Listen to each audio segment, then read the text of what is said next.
إله إلا الله إلها واحدا ونحن له مسلمون لا إله إلا الله ولا نعبد إلا إياه مخلصين له الدين.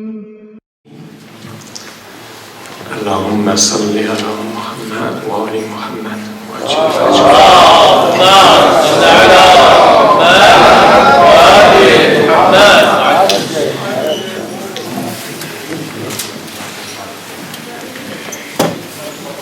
Donc je remercie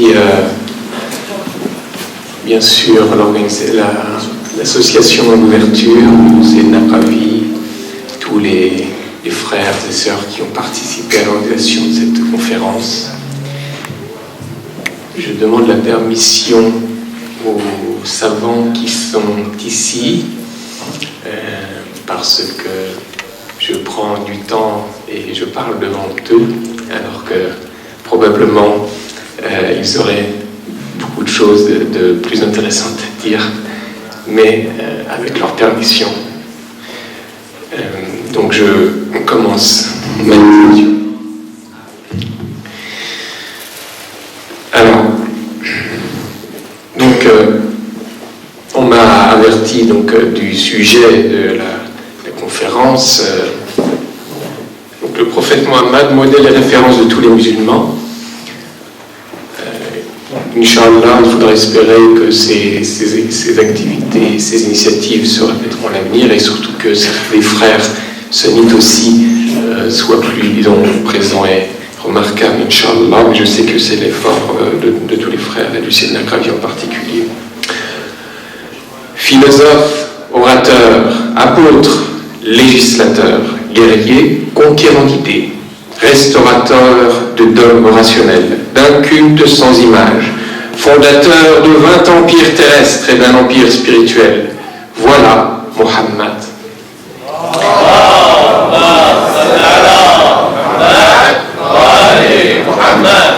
À toutes les échelles où l'on mesure la grandeur humaine, quel homme fut plus grand? C'est Alphonse de Lamartine dans l'histoire de la Turquie, 1854. J'ai choisi cette citation, il y en a des dizaines. Donc, le prophète Mohammed, c'est un enjeu pour l'humanité. Les attaques, ou disons, les réactions qu'on fait naître cette personnalité historique, qu'elles fussent positives ou négatives, ne sont pas nouvelles. Parlons un petit peu de l'hostilité historique. Nous sommes dans un contexte, vous le savez, difficile, pas seulement d'ailleurs en France, dans notre pays, mais dans la plupart des pays aujourd'hui. Donc il y a une hostilité historique qui existe vis-à-vis de cette personnalité. Il est nécessaire de toujours prendre un petit peu de hauteur historique par rapport aux événements de l'actualité. Cette hostilité, on la voit du temps de la Jahiliya, bien sûr. Les membres même de la tribu de Bani Hachem, certains étaient hostiles au saint prophète, ne serait-ce qu'Abu Lahab, qui était l'oncle du prophète. Les Omeyyades, la descendance des Omeyyades, qui étaient d'ailleurs les concurrents des Qurayshites. Au Moyen-Âge, il y a des dizaines et des dizaines d'exemples. J'en cite un, Pierre le Vénérable, qui parle du saint prophète en des termes très peu flatteurs, parlant Naouzubillah minash-shaytanir rajim, d'une créature satanique, même s'il respectait, selon ces termes, les musulmans. La Renaissance, on peut citer la Divine Comédie de Dante, l'italien, où le prophète Mohammed est décrit en des termes évidemment très peu flatteurs également. Les Lumières, on se rappellera Voltaire, dans sa première période, sa fameuse pièce Mohammed, ou le fanatisme. Après, il a évolué sur ce sujet-là. Aujourd'hui, à l'époque moderne ou contemporaine, évidemment, les attaques continuent. Donc on est vis-à-vis d'une personnalité qui ne laisse pas indifférent. Le caractère à nouveau un petit peu aujourd'hui de ces attaques, c'est qu'évidemment elles sont amplifiées par les médias et à une échelle mondiale. Et il faut aussi les contextualiser dans un cadre géopolitique un peu particulier. Mais c'est une grande figure historique. Et on peut quand même demander aux auteurs de ces attaques,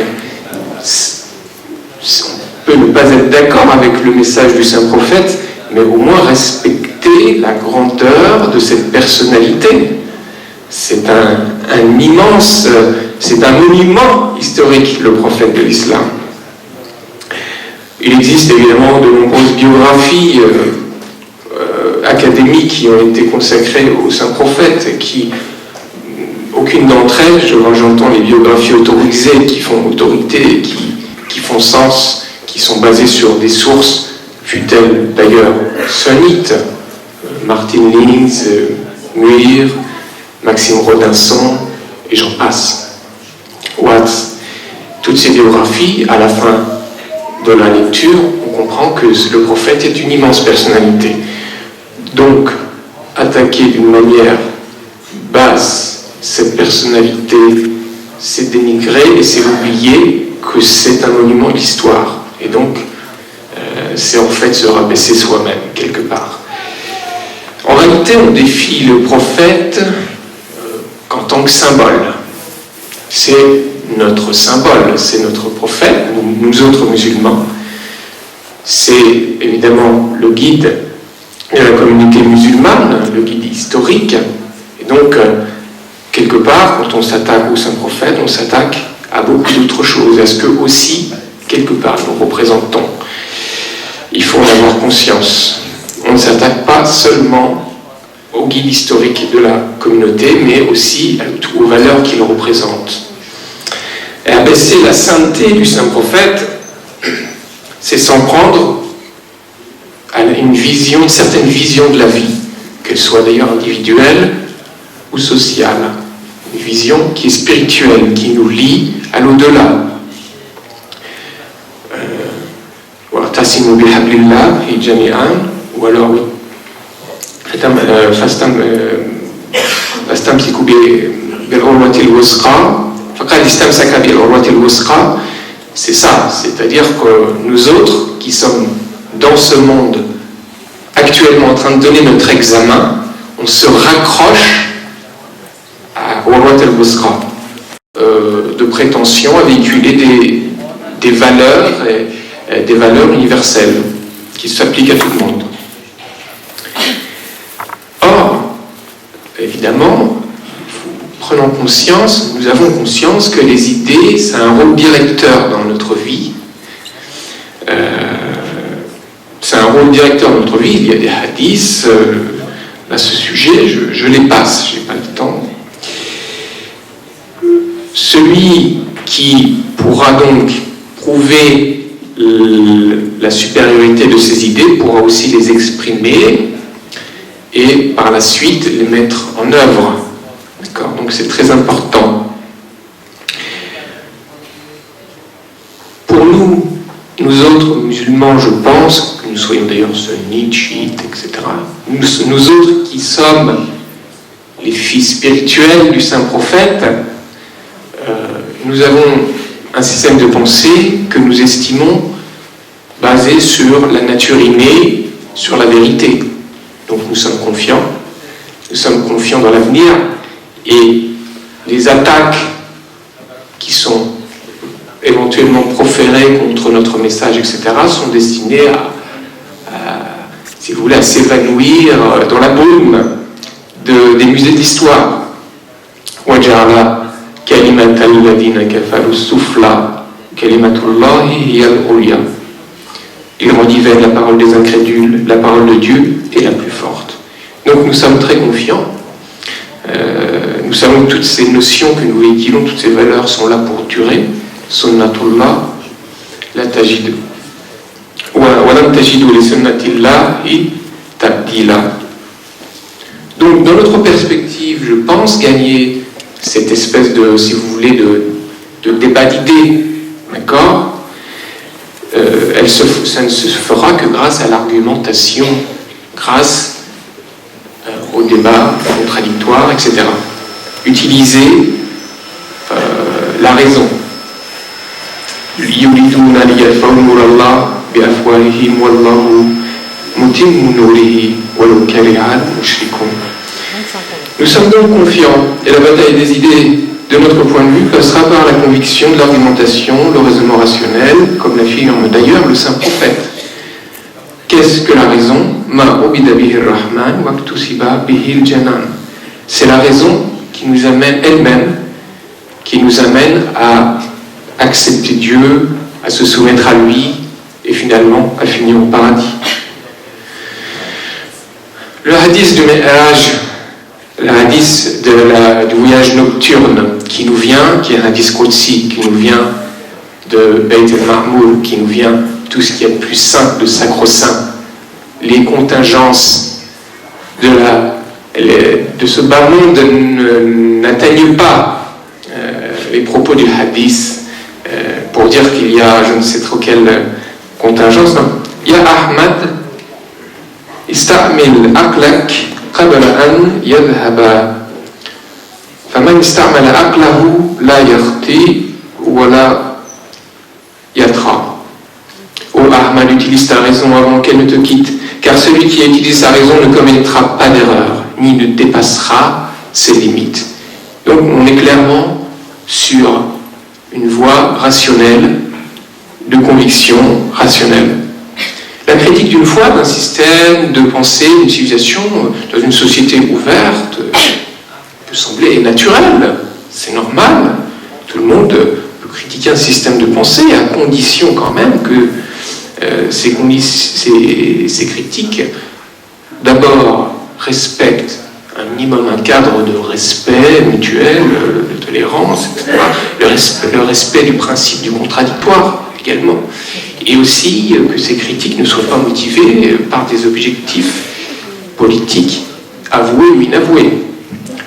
Donc certes, la critique, la réponse, sur une base rationnelle, mais ce qui sort de ce cadre-là, c'est plus compliqué. Le Coran nous dit وَإِنْ كَذَّبُوكَ فَقُلْ لِي عَمَلِي وَلَكُمْ عَمَلُكُمْ أَنْتُمْ بَرِيئُونَ مِمَّا أَعْمَلُ وَأَنَا بَرِيءٌ مِمَّا تَعْمَلُونَ. Donc, si il te dénie, s'il te démente ta prophétie, eh bien dis là à moi mes actions, mon action, et à vous les vôtres. Vous refusez ce que je fais, je refuse également ce que vous faites. L'emploi de la force, la violence, la force, mais c'est différent, hein, c'est deux termes différents. Donc, l'emploi de la force, éventuellement dans la vie du saint prophète, est lié essentiellement à ses actions en tant que chef de gouvernement. Le gouvernement, dans le droit constitutionnel, dans la philosophie politique, est le seul à détenir le monopole de la force légitime ou de la violence légitime. Mais dans sa vie personnelle, et le Cheikh Choumali nous l'a extrêmement bien d'ailleurs décrit, le prophète était Rahman, il était miséricorde, il était...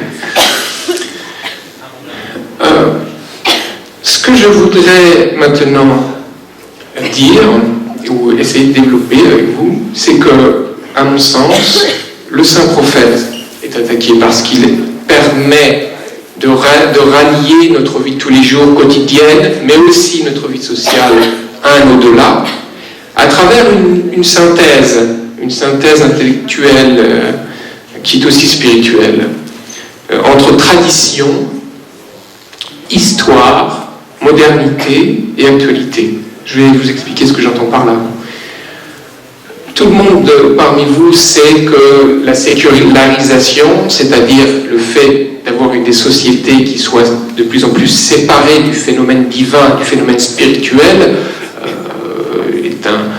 est une tendance très lourde des siècles qui nous précèdent.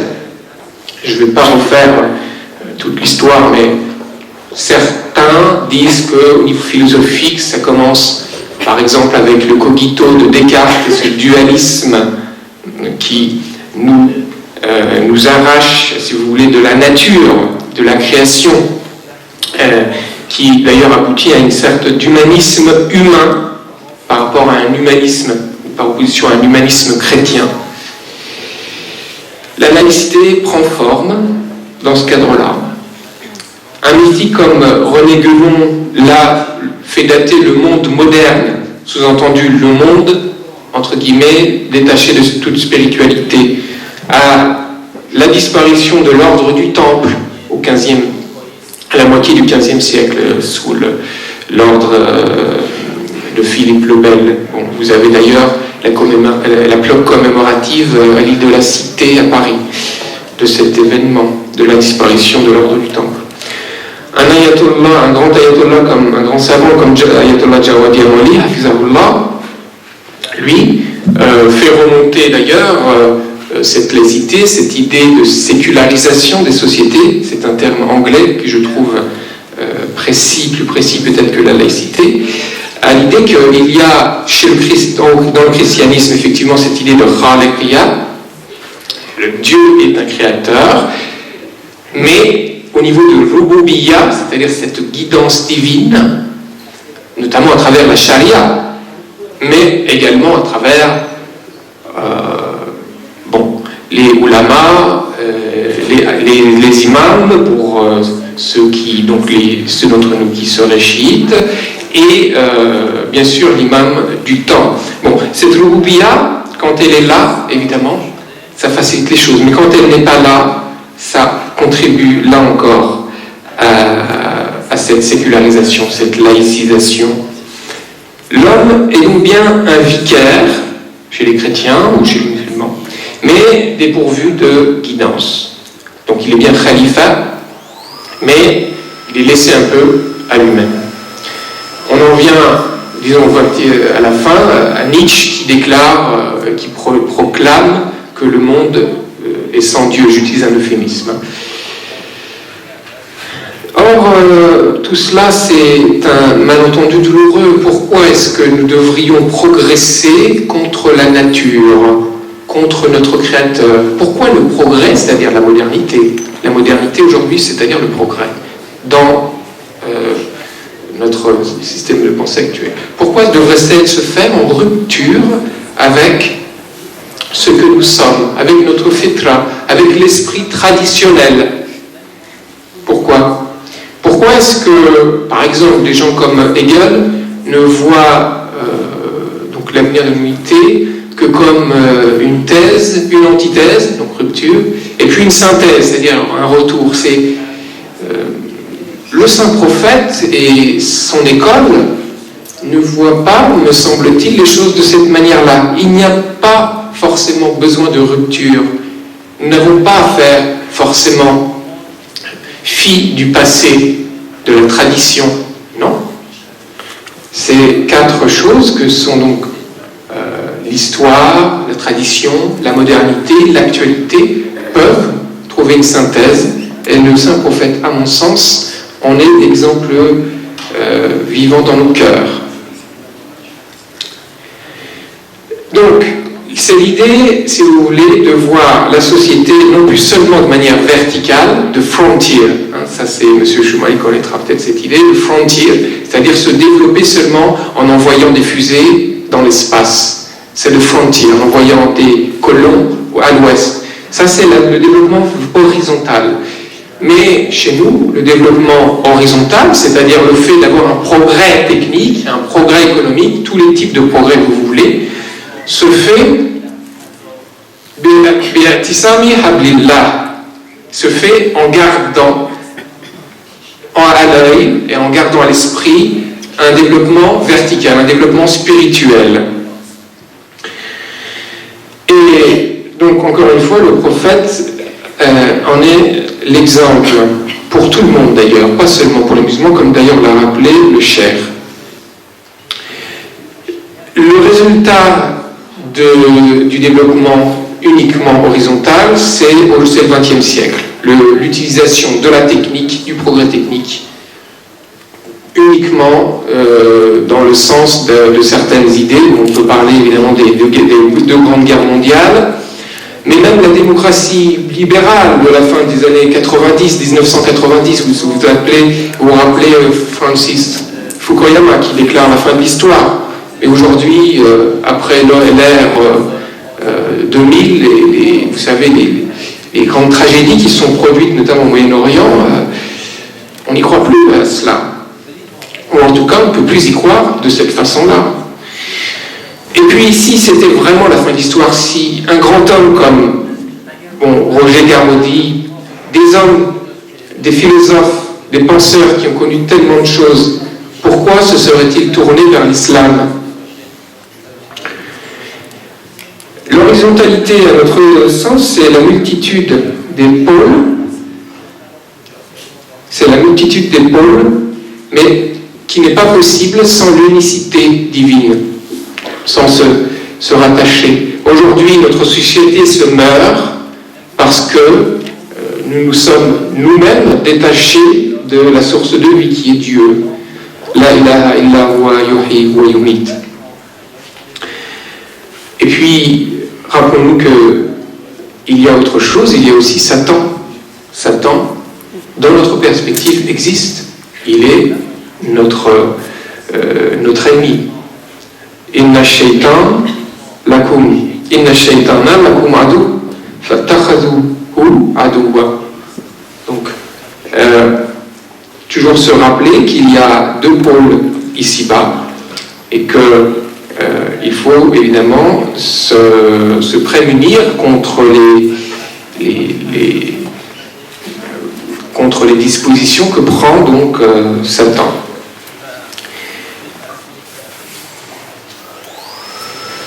L'être humain que nous propose, le modèle d'être humain que nous propose, parce qu'il y a toujours dans tous les systèmes de pensée, il y a un modèle d'être humain.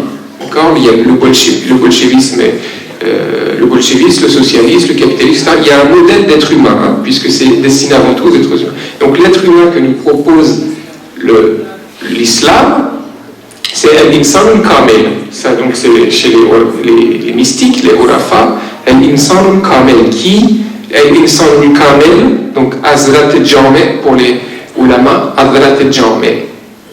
C'est donc le prophète Ahlul Bayt, des gens qui ont accès à tous les mondes, Nassoud, Jabalut, Alamul Misal, etc., qui sont donc des mondes matériels, spirituels, qui ont des relations avec les anges. Pourquoi est-ce qu'on attaque tant les anges ? Toutes ces séries télévisées, s'entend, qui s'attaquent aux anges, à Gabriel, etc. Mais oui, c'est évident, c'est parce que ceux-là sont là pour maintenir vivant le lien avec l'autre monde. Donc, le prophète est tradition parce que son enseignement s'appuie sur la nature humaine, fitratullah, allati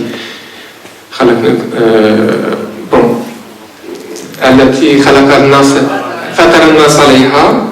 Il est histoire, car son enseignement est un potentiel passé, une expérience vécue, mais qui est destiné à s'actualiser à travers la parousie du Sauveur, le Mahdi, que ce soit d'ailleurs c'est les frères sunnites ou les frères chiites, le Mahdi est là, et d'ailleurs dans les autres traditions religieuses.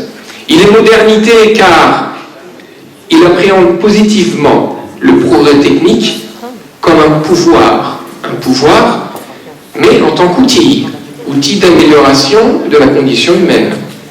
C'est l'idée de pouvoir. Al-Quwwa wastata'tum wa a'iddu lahum mastata'tum min quwwa. Il est d'actualité car il nous apprend à actualiser constamment ses enseignements en fonction des besoins et des circonstances. L'idée de Eslah. Voilà. On critique beaucoup, je dis cette petite phrase entre parenthèses, on critique beaucoup la charia, mais la charia, c'est un monde, c'était pas seulement un ruisseau à mon sens, puisque c'est le terme ruisseau, c'est la traduction arabe, de l'arabe. C'est pas seulement un ruisseau, c'est une mer. Et puis, il y a énormément de dispositions qui permettent de la rendre complètement moderne, actuelle. On parle de l'esclavage, mais l'esclavage aujourd'hui, tel qu'il n'existe plus, quasiment plus. En tout cas, moi, je ne le connais pas. J'en ai jamais vu. Mawzou el-Hukm. Le jugement, mais aussi le cas d'espèce pour appliquer ce jugement. L'esclavage, ça n'existe plus aujourd'hui. Mais enfin, c'est une discussion que les savants pourront mieux faire, probablement. En réalité, le prophète, c'est pourquoi, c'est-à-dire cette espèce de relation qu'on peut avoir avec Dieu grâce au prophète, grâce à Ahlul Bayt alayhimus salam, c'est l'une des raisons pour laquelle il dit qu'il est une clémence, une miséricorde. Et il n'a pas été envoyé par Dieu si ce n'est pour être une miséricorde. وَمَا أَرْسَلْنَاكَ إِلَّا رَحْمَةً لِلْعَالَمِينَ وَمَا أَرْسَلْنَاكَ إِلَّا رَحْمَةً لِلْعَالَمِينَ. Nous ne t'avons pas envoyé si ce n'est pour être une miséricorde au monde, à tous les mondes.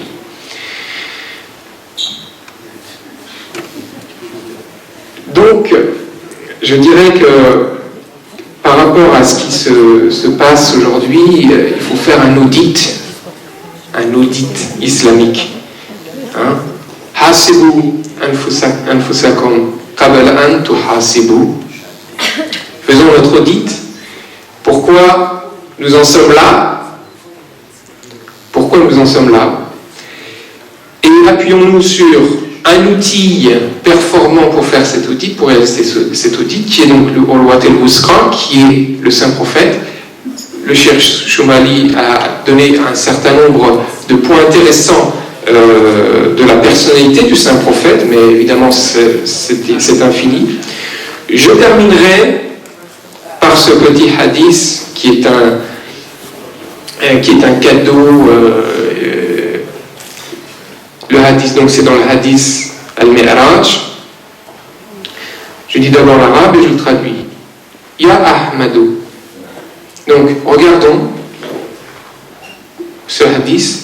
Posons-nous la question, est-ce que nous sommes à la hauteur? Kullukum mas'oul, kullukum ra'ayan ra'ayati. Oui, c'est ça. Kullukum mas'oul, kullukum ra'ayan ra'ayati. Est-ce que nous sommes à la hauteur? Est-ce que les gens qui commettent ces crimes au nom de l'islam sont à la hauteur? Bon, la réponse est évidente, mais eux-mêmes se posent la question. Est-ce que vraiment vous êtes à la hauteur du guide, c'est-à-dire le prophète, que vous prétendez suivre? Voilà. Ya Ahmad, hal tadri li ayyi shay'in faddaltuka ala sa'iril anbiya? Est-ce que tu sais, ô Ahmad, pourquoi je t'ai préféré ou je t'ai considéré supérieur, ou je t'ai fait supérieur sur les autres prophètes? Qal, Allahumma la, oh mon Dieu, je ne sais pas. Qal, bil yaqin, par la certitude, une foi qui rentre dans le cœur et qui fait que justement le prophète peut se comporter comme il s'est comporté, comme de la façon dont le Cheikh Choumali a parlé.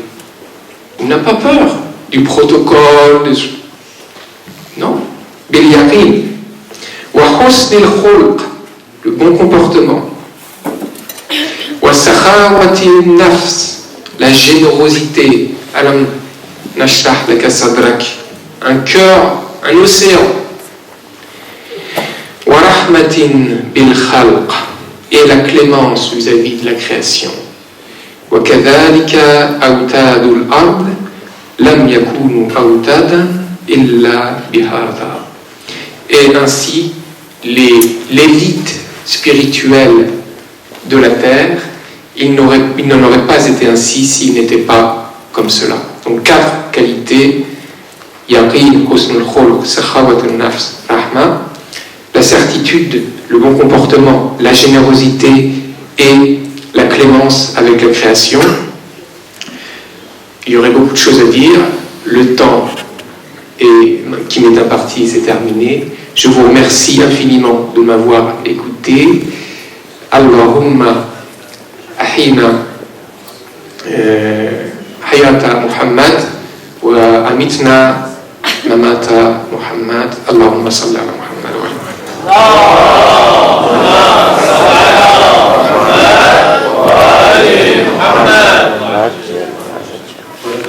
autour des enjeux de l'hostilité très ancienne à l'endroit de notre noble prophète Mohammed sallallahu alayhi wa sallam, et également de cet appel à la responsabilité qui incombe aux musulmanes et musulmans de notre époque. C'est d'ailleurs une intervention qui se trouvait très complémentaire aux précédentes, et je t'en remercie à ce titre-là. Alors je vais vous demander encore quelques efforts d'attention, demander d'être un petit peu patient. On va passer à un clip de quelques minutes, ça va être très rapide, et ensuite on va passer directement à l'échange avec vous. Si vous avez des questions, il y aura un micro-baladeur qui va circuler. Vous avez aussi la possibilité de poser des questions par écrit si vous souhaitez. Alors on va simplement diffuser le clip vidéo, et ensuite on revient vers vous pour ce moment d'échange avec la salle. Merci. Barakallahu fikum.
Hésiter à reconnaître les nobles vertus de haut caractère de notre prophète.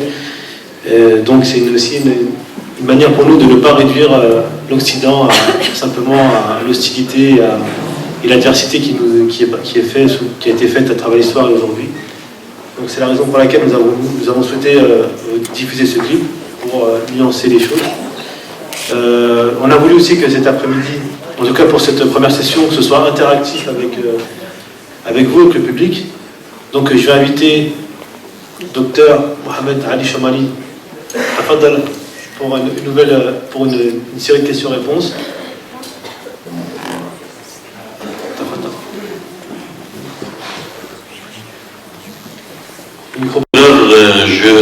J'ai parlé à propos du verset. Je leur ai dit que j'ai mélangé deux versets, le verset de la sourate An-Nisa qui était Anzalna ilaykum Nuran Mubina, et l'autre c'était la fin de la sourate, le verset de la sourate At-Talaq, Anzalna ilaykum Dhikra Rasulan, comme vous avez dit. Donc ça. Mais par contre, à propos des prophètes, il y a des prophètes qui étaient pour toute l'humanité, il y a des prophètes locaux. Par exemple, quand on voit les prophètes des fils d'Israël, la plupart, ulama ummatika anbiya bani Israël, et la plupart sont des prophètes locaux, qui n'ont pas un message universel. Même le Christ, il dit « Rasulan ila bani Israël » et pas « Rasulan al-alam ». C'est pour on conteste des fois. Quand les chrétiens disent que le Christ c'est pour toute l'humanité, on dit lui, il a dit qu'il est pour les fils d'Israël, d'après les évangiles même. Voilà. Shukran. Merci.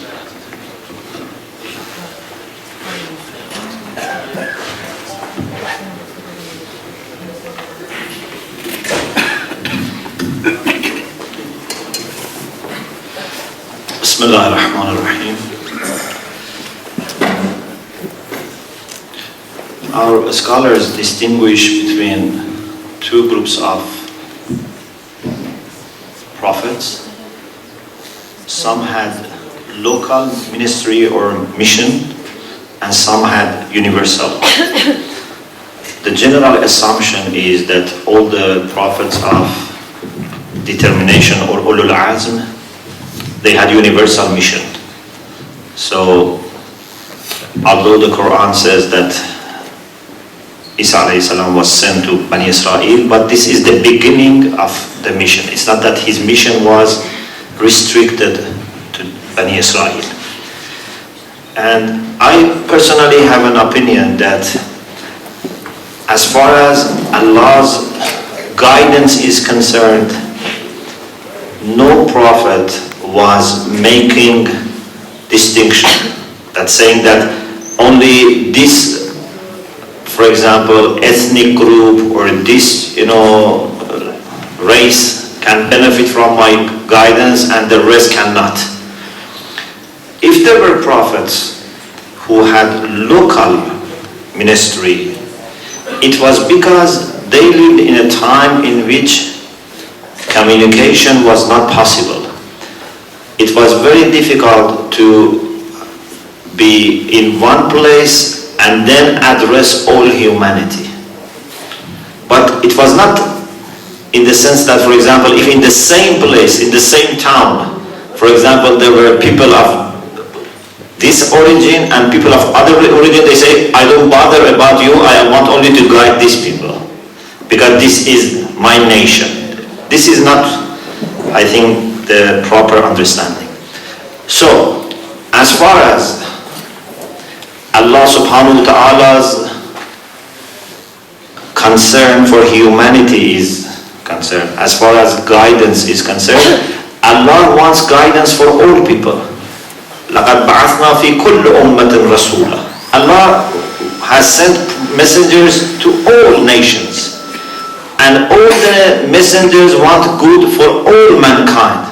But how to begin with and how to proceed can be different. Even, for example, about the Prophet of Islam, although he is Nadhirun lil-Alamin, but to begin with, لِتُنْذِرَ أُمَّ الْقُرَى وَمَنْ حَوْلَهَا. So to begin, it started in Mecca, but it expanded to all. So we have to distinguish between the logistic side and the practicalities that could sometimes in the past restrict the message to some part of the world, and between the nature of guidance, the nature of light which comes from God.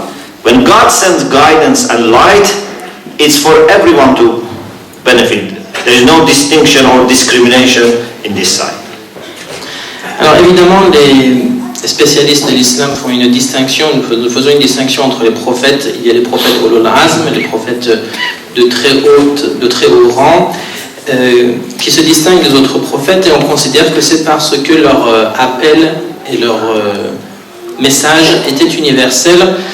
Cependant, il est plus correct de dire, et je pense dans ce sens-là être en accord avec les sciences islamiques, que pour autant que la guidance vers Dieu est concernée, il n'y a aucun moment eu un prophète qui s'adressait à une population spécifique ou à un groupe en particulier. L'appel vers Dieu a toujours été, et pour tous les prophètes, un appel universel. En fait, si certains prophètes ont été désignés comme étant des prophètes pour tel ou tel groupe, il s'agissait essentiellement des contraintes logistiques de l'époque, c'est-à-dire qu'il était très difficile de pouvoir réellement et pratiquement s'adresser à l'humanité tout entière. Par contre, et nous pouvons affirmer avec certitude que si par exemple un prophète était dans tel peuple ou dans une ville, et si dans cette même ville résidaient des personnes qui avaient une origine différente, à aucun moment ils se sont dit bon ben mon message ne vous concerne pas, vous pouvez faire ce que vous voulez, je m'adresse que à ceux parmi vous qui sont de telle race ou de telle ethnie. D'ailleurs, dans le cas même du prophète Mohammed sallallahu alayhi wa sallam, nous avons dans le Coran un endroit où il est dit Nazirun lil alamin, donc il est adressé au monde entier, mais les tunzira ahlul qura wa hawlaha, al-qura wa hawlaha, c'est-à-dire que tu as été envoyé pour al-qura, c'est-à-dire le nom qui était donné à la Mecque, wa hawlaha, et les alentours. Donc il s'agit plus probablement des étapes du message et non pas d'une limitation du message lui-même à un peuple ou à une région, le message étant universel. Donc vous avez dit que, je pense notamment aux réactions en fait, de Charlie Hebdo, toutes les caricatures, que les réactions ou les attaques qui concernent la personnalité du prophète sont notamment une attaque du prophète en fait en tant que symbole du mode de vie, symbole même d'une communauté qui n'est pas cohérente avec l'évolution, on va dire, des sociétés et des mentalités actuelles qui sont visées par le progrès. Enfin, je caricature un petit peu peut-être. Mais alors, moi j'ai une question qui est peut-être précise, c'est que le prophète est souvent attaqué sur les actions qu'il a pu mener en tant que gouverneur. Notamment parce qu'elles sont revêtues d'une violence qui paraît un peu disproportionnée au vu des mœurs actuelles, notamment dans une société occidentale. Donc ma question c'est la suivante. Est-ce que cette violence ou cette force qui était appliquée par le prophète en tant que gouverneur, est-ce qu'elle est à relativiser du fait du contexte de l'époque, qui était notamment la péninsule arabique, qui était régie par cette violence-là, et donc en tant que gouverneur il devait l'appliquer à un certain niveau? Est-ce qu'elle doit se comprendre comme étant un facteur absolu qui doit s'appliquer partout au même niveau, et nous en fait on n'a juste pas les moyens d'appliquer? Notamment certains courants s'alimentent de cette réflexion-là pour avoir cette violence. Ou est-ce qu'on doit la considérer comme un facteur absolu, de la même façon, mais qui doit nécessiter les conditions, et notamment l'arrivée du Mahdi? Je ne sais pas si ma question est claire, mais voilà.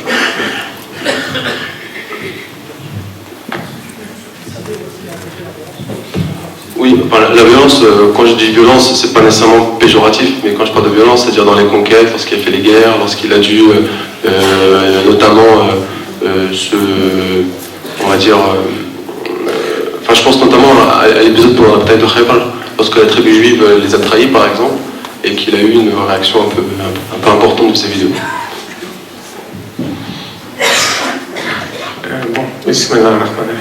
Alors, bon, je suis peut-être pas le plus apte à répondre, hein, mais je donne mon avis, ça c'est autorisé, donc.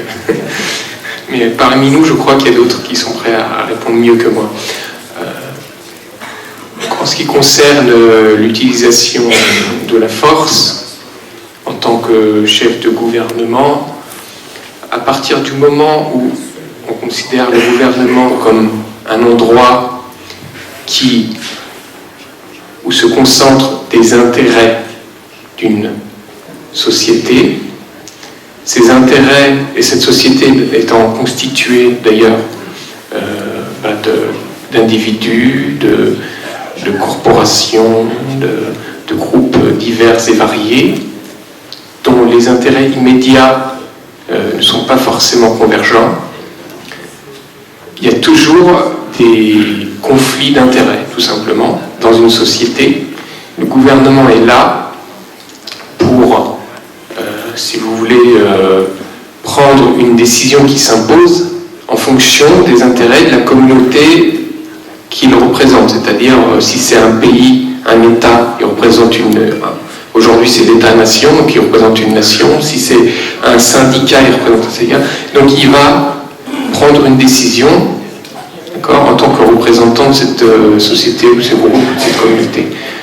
Il y a parfois des circonstances qui font que des gens n'acceptent pas cette décision, la contestent, que ce soit à l'intérieur du groupe, à l'extérieur du groupe, etc. Et donc, il est de la nature du gouvernement d'exercer à ce moment-là une force. C'est-à-dire, ça s'appelle la coercion. Et vous savez peut-être qu'un système juridique ne fonctionne pas. C'est-à-dire que des règles de vie commune ne fonctionnent pas si elles ne sont pas appliquées. Et l'application exige qu'il y ait quelqu'un qui les applique. Et donc dans tous les États du monde, il y a un système judiciaire, il y a une police qui est au service de l'État de ce système judiciaire. En vis-à-vis de l'étranger, il y a éventuellement des ennemis, des amis. C'est l'histoire de la diplomatie, éviter à tout prix le conflit armé, mais parfois ça ne fonctionne pas. Ça, on ne peut pas y échapper. À partir du moment où le prophète établit un gouvernement à la Médine, c'est-à-dire qu'il s'exile depuis la Mecque vers la Médine, il établit effectivement un gouvernement, et là, il y a ces discussions, et ça se pose réellement. Concernant les décisions du prophète qui ont peut-être été, par exemple, trop brutales, etc., moi, je ne peux pas accepter, en tant que quelqu'un qui croit en l'infaillibilité du prophète, je ne peux pas accepter qu'il y ait eu, par exemple, une disproportion de force. Donc, il faut trouver la réponse ailleurs.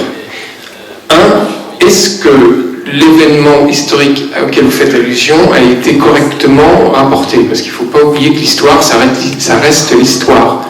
C'est pas du Coran. Je veux dire, par exemple, la question, justement, on en parlait récemment de la tribu de Kholayba, les Bani Kholayba, c'est donc la tribu juive qui, suite à une trahison, c'est tout un événement, il y a tout un déroulé.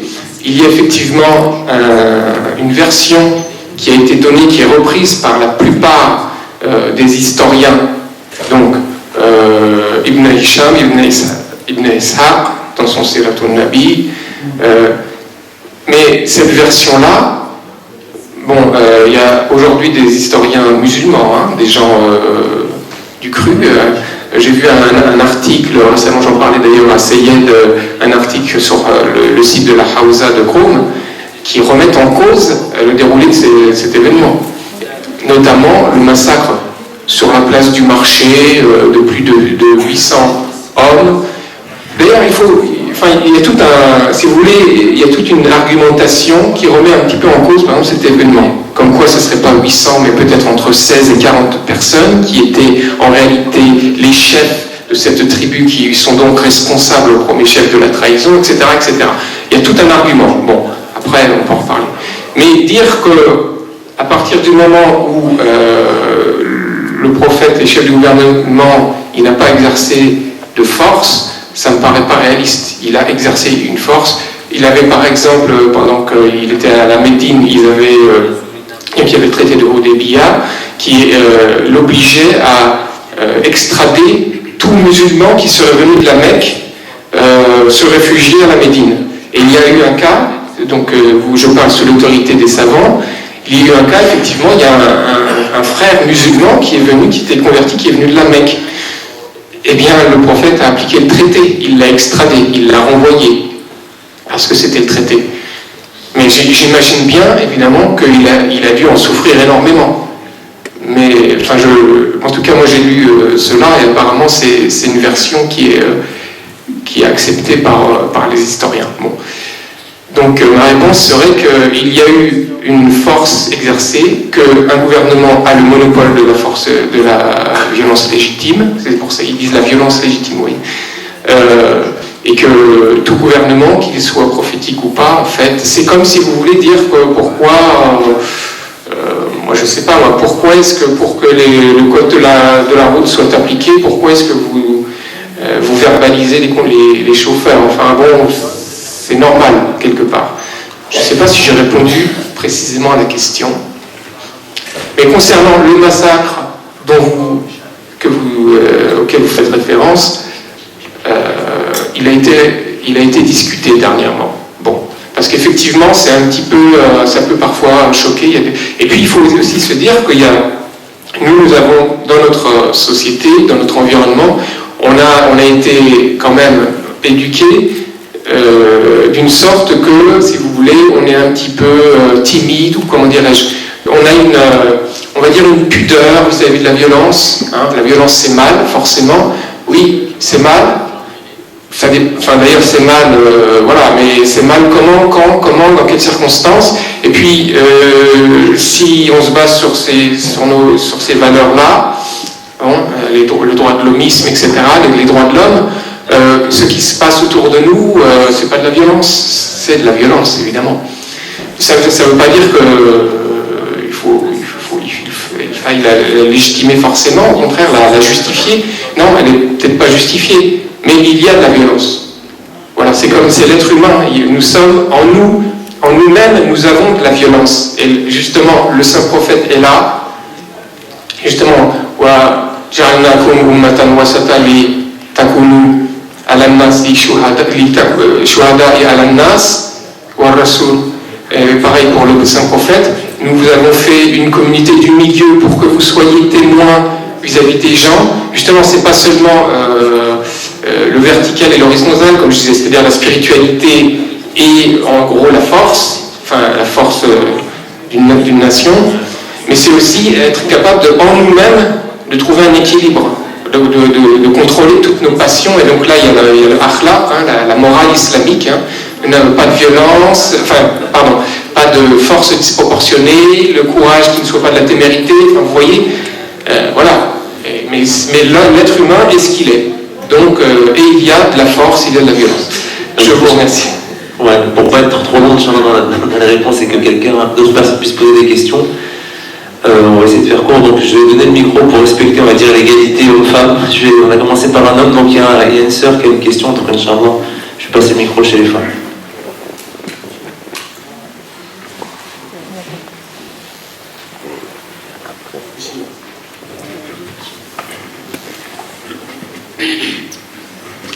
Assalamu alaikum. Alors moi, ma question, c'est par rapport aux événements qui se sont passés. Et c'est surtout par rapport à nos enfants. Lorsque tous les faits se sont passés,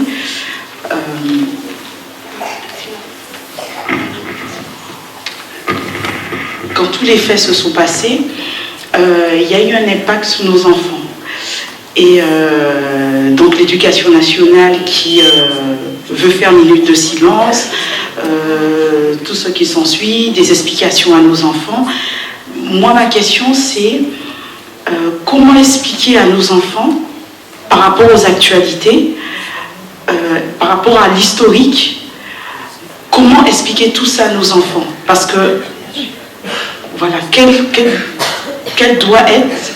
aurait dû être notre réaction vis-à-vis de ça? Parce que les enfants qui posent des questions, d'autres qui disent non, il ne faut rien dire aux enfants.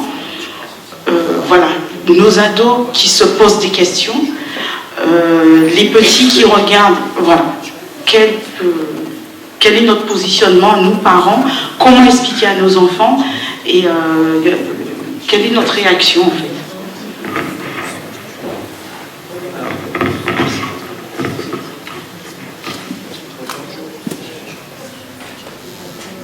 Comme c'est une question franco-française, est-ce que vous souhaitez que ce soit le chef aussi qui répond? Peu importe. D'accord. Bismillah ar-Rahman ar-Rahim.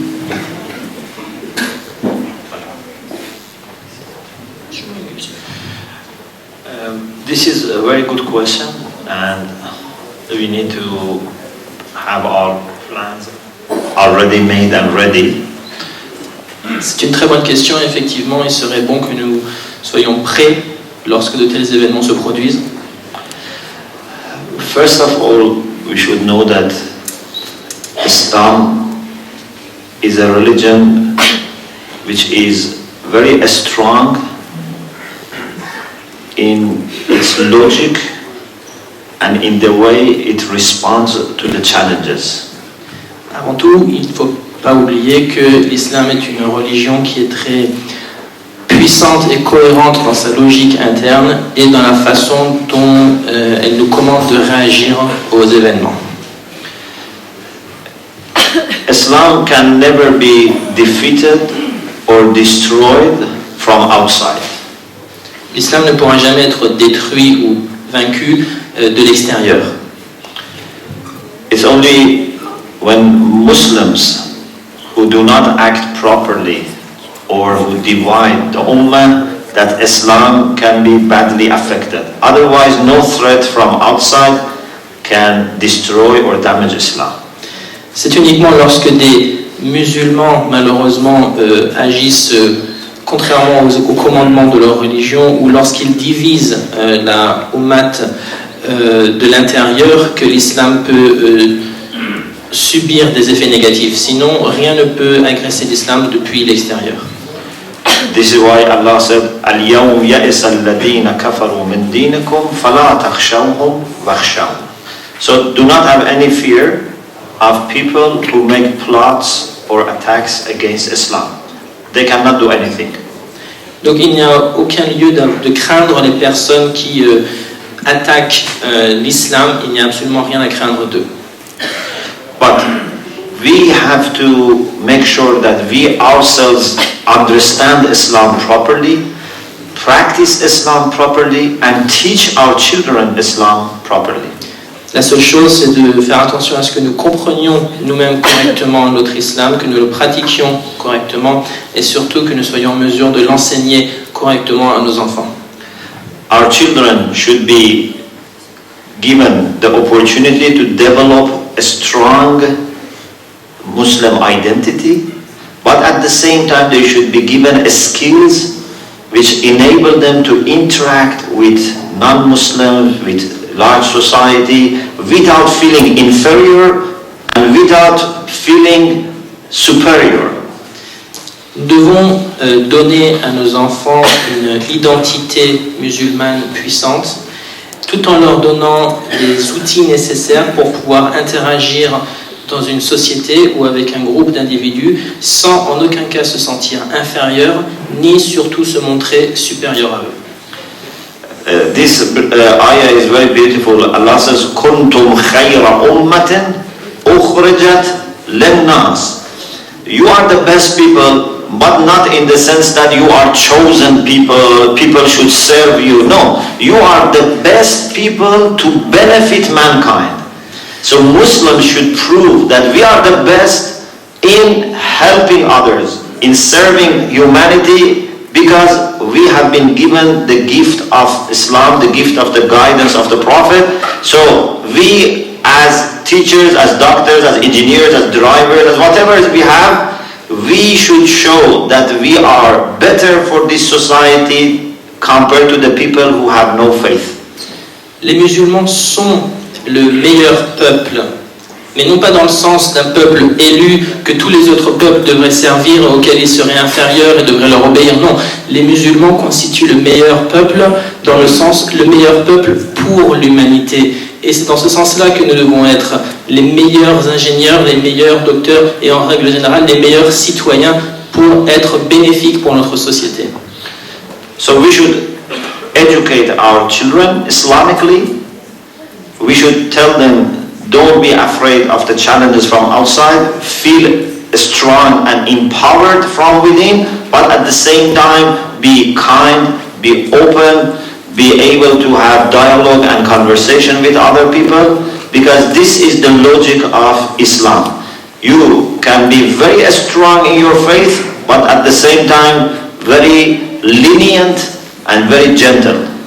Nous devons donc éduquer nos enfants pour qu'ils soient très forts, très puissants dans leur foi, très puissants et forts en eux-mêmes, dans leurs convictions, mais parfaitement doux et agréables et aimables dans leurs interactions avec les autres. Et c'est seulement de cette façon-là qu'ils exécuteront correctement les enseignements de l'islam. There is a hadith from Prophet Muhammad sallallahu alaihi wasallam.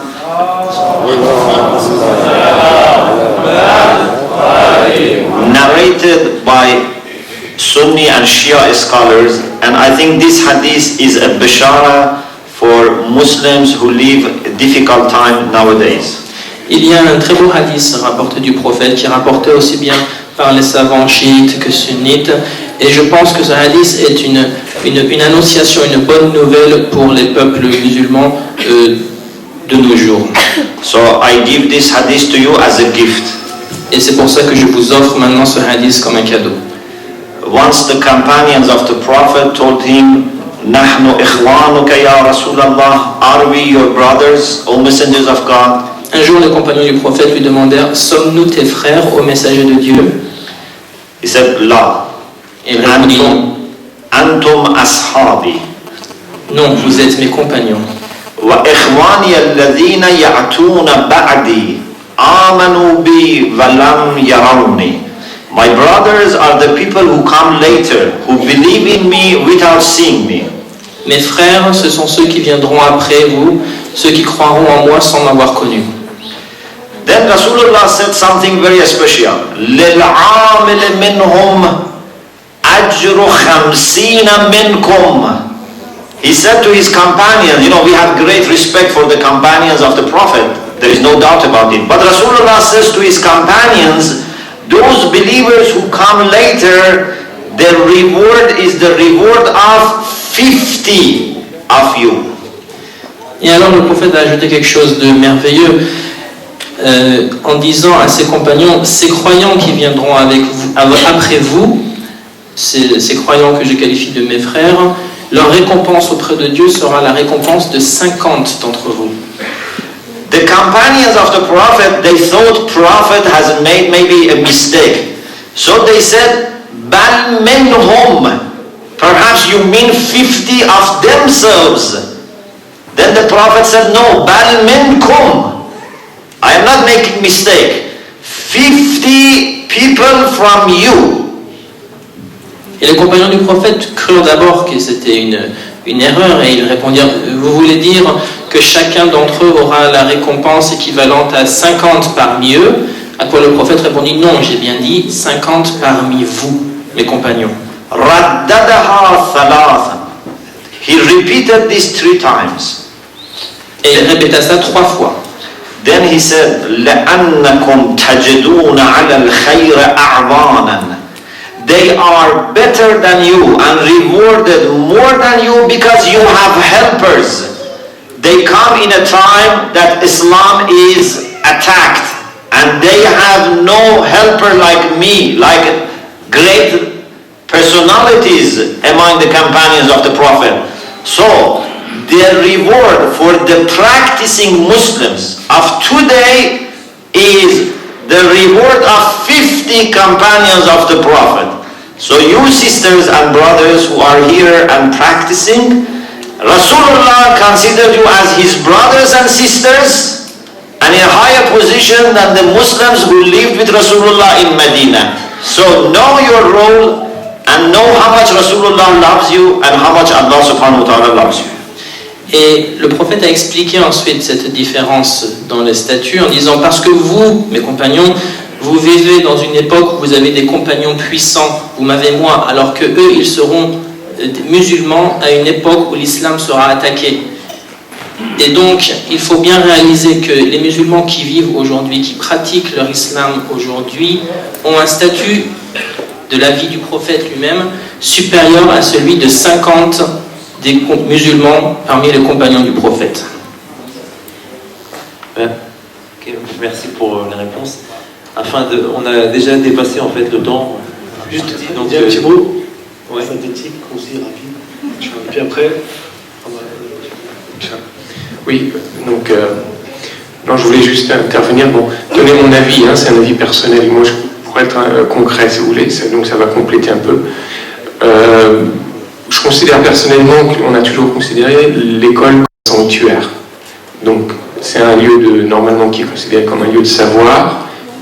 De plus en plus, effectivement, on a l'idée d'éducation qui vient s'ajouter. Au départ, c'était d'abord l'instruction, l'enseignement, un lieu de savoir, un lieu, dans la mesure du possible, neutre, où l'enseignant vient délivrer un savoir, et les enfants, à mon sens, c'est mon avis, n'ont pas à pâtir des événements qui sont en dehors de l'enceinte, qui se passent en dehors de l'enceinte de l'école, pendant les heures d'enseignement, tout simplement. Donc ça, c'est mon avis, premier point. Deuxième point, alors, donc, ils ont, les autorités ici, donc de l'éducation nationale, ont décidé d'en faire autrement. Personnellement, je considère que c'est une erreur, mais bon, voilà, c'est ce qui est fait. Effectivement, il y a eu la minute de silence, et puis il y a eu les explications, etc. Je considère qu'au contraire, compte tenu de la sensibilité du sujet et de la complexité aussi du sujet, c'était pas forcément la meilleure chose à faire. Je parle bien de l'école. En revanche, il est évident, mais ça dépend aussi de l'âge des enfants, de vos enfants. Ça dépend, si on ne parle pas de la même façon à un enfant de 5 ans, 6 ans, 7 ans, etc., 8 ans, 10 ans, et adolescent, préadolescent, voilà. Donc ça dépend de l'âge. Mais il est évident, compte tenu de la portée qu'ont eu ces événements, qu'il faut donner une version. C'est évident, c'est-à-dire que vous, en tant que parent, vous êtes leur tuteur, vous êtes, pour eux, vous êtes une référence morale, vous êtes un repère, vous devez donner votre version, une version qui soit conforme à notre foi. Et donc là, on parlait de modération, etc. Effectivement, mettre bien en valeur et en exergue et mettre bien en valeur que il y a de l'extrémisme, que tout extrémisme est condamné, etc. Enfin bon, on pourra peut-être, ça demande une autre session. Mais évidemment qu'il faut parler de ça, évidemment qu'il faut rappeler, donc là on a parlé des valeurs de modération, mais aussi de fermeté dans la conviction, hein, et il faut leur dire quelque chose pour qu'ils aient des cacahuètes, comme on dit, c'est-à-dire pour qu'ils aient quelque chose sous la main, sous le coude, voilà, pour que leur personnalité puisse se développer malgré ces événements-là, parce que ces événements-là, en fait, c'est des questions qui se posent. Vous voyez, pour un enfant, c'est une question, quoi. Bon, lui, il était dans son école, un jour il s'est passé ça, tout d'un coup, des millions de télé se mettent à donner un discours.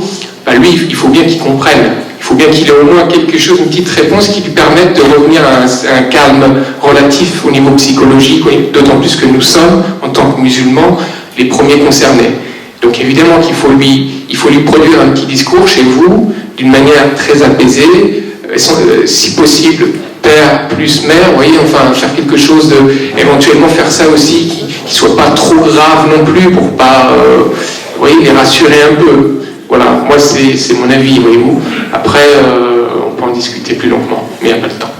Excusez-moi, donc je vais interrompre la séance un peu de questions-réponses. On a largement dépassé sur le planning, donc on est à 4h30, on devait cesser à 4h, donc comme vous l'annoncez le frère Mahmoud tout à l'heure, il y aura une deuxième session de questions-réponses. Donc Inch'Allah, on ne vous oublie pas, on a repéré les personnes qui avaient des questions.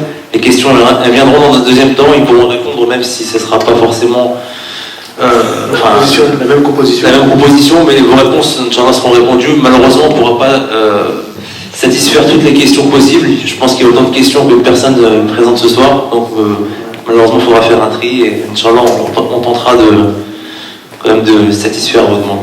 Donc, c'est le moment de la pause. Comme je l'ai rappelé en introduction, vous avez une buvette à l'étage. Vous avez des gâteaux, des boissons chaudes, froides, des cafés. Tout est gratuit, tout est offert. Vous avez aussi des boîtes de sadaqa où tout est pour Dieu. Voilà. Donc, alhamdoulilah. Et je vous rappelle qu'en deuxième session, on a aussi une grande personnalité comme le Dr Ayatollah Reda Ramadani, qui est une prestigieuse personnalité. Je vous invite vraiment à rester jusqu'au bout, ça en vaudra la peine.